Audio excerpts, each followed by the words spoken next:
Assalamualaikum, selamat pagi. Saya Muhammad Taufik. Saya di Lampung. Saya tinggal di Lampung sudah 41 tahun. Karena memang saya kelahiran Lampung. Hari ini saya merasa percaya diri dan merasa apa yang nanti saya sampaikan penting. Saya bekerja sebagai tukang sadap karet atau penderes karet, atau istilah kerennya adalah pendekar.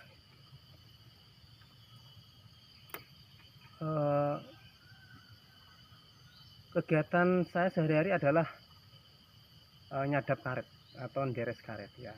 Jadi ini beberapa, ini adalah kebun milik saya yang seperempat luasnya, seperempat hektar, 1.500 meter persegi ya. Ini jumlah batangnya ya kurang lebih 120 ya, 120 ya. Saya merasa hari ini seperti berbicara di Senayan, di gedung DPR MPR, karena saya merasa seperti mereka. Jadi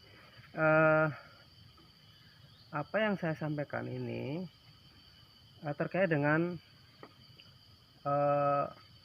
kesejahteraan petani karet ya. Beberapa tahun belakangan ini kebijakan pemerintah ini tidak berpihak kepada kami. Kenapa saya sampaikan demikian? Karena orang yang memiliki kebun karet itu tidak mendapatkan pupuk subsidi ya. Jadi yang dapat pupuk subsidi itu hanya kelompok tani di persawahan atau palawija, daerah petani jagung dan lain sebagainya itu. Sehingga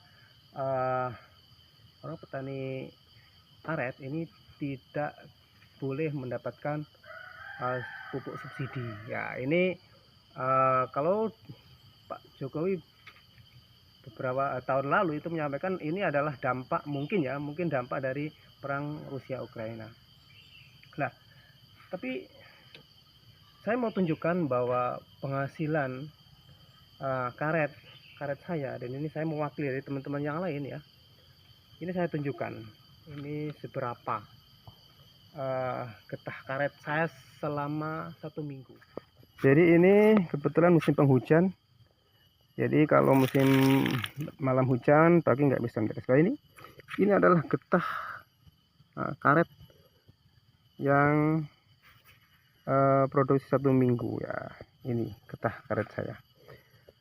Nah ini kurang lebih beratnya dalam satu mangkok, selalu batok ini adalah kurang lebih 100 gram, sehingga untuk mendapatkan karet 1 kilo, jadi saya harus mengambil getah karet yang ada di batok ini sebanyak 10 batang karet. Nah, itu nanti akan menghasilkan 1 kilo, dan harga di daerah kami di Lampung ini kanan ini 10.000. Jadi 1 kilo ya 10.000. Nah,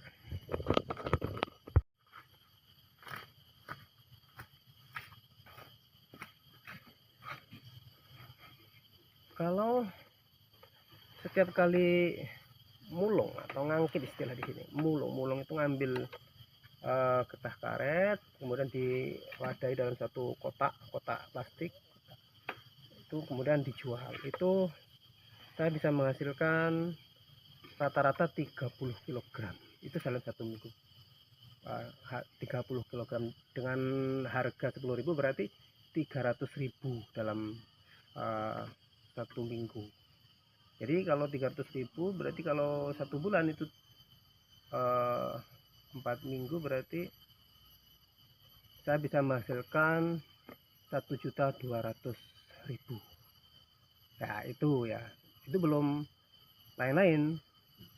masih belum uang bensin dan sebagainya. Ya, dari penghasilan 1.200.000 itu cukup tahu nggak? Saya ini bapak 3 anak 1 istri ya. Nggak tahu itu apakah cukup atau enggak, tapi alhamdulillah ya cukuplah, masih ada, pasti cari sumber-sumber penghasilan yang lain ya. Nah, kenapa hanya segitu?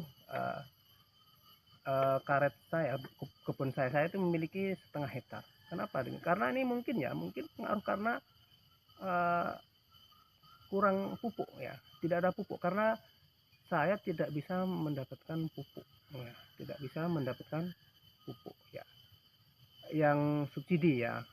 Kalau yang enggak subsidi itu paling ada Mutiara, itu mahal ya, 700 atau berapa itu, 50 gramnya, sehingga karet saya ini sudah lama tidak dapat pupuk, tidak dipupuk, sehingga mempengaruhi hasil produksi karet, dan hanya mendapatkan itu tadi 30 kilo 30 kilogram per 1/2 hektar ya itu.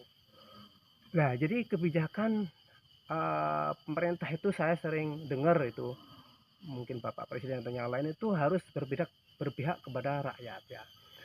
Saya nggak tahu image-nya, pandangan pemerintah itu bagaimana tentang orang yang memiliki kebun atau orang perkebunan yang tidak layak mendapatkan pupuk subsidi, itu saya tidak tahu ya. Yang pasti itu saya merasa kurang adil karena gimana ya, jadi dari produksi karet yang menurun drastis itu, yang dipengaruhi karena tidak mendapatkan pupuk, itu menyebabkan kita itu terhimpit ya. Ya cukup nggak cukup, kita harus membuatnya cukup ya untuk kebutuhan keluarga, anak sekolah dan seterusnya. Kalau kebaikan terbaik saya nggak tahu ya, yang pasti mudah-mudahan benar yang dikatakan itu, bahwa kebijakan itu harus berpihak kepada rakyat ya, termasuk itu tentang pupuk ya. Ya saya berharap mudah-mudahan pupuk ya di periode ini Pak, di Pak dipimpin oleh Pak Prabowo ini, bisa nanti kita bisa mendapatkan pupuk subsidi, sehingga nanti produksi karet kita juga meningkat ya.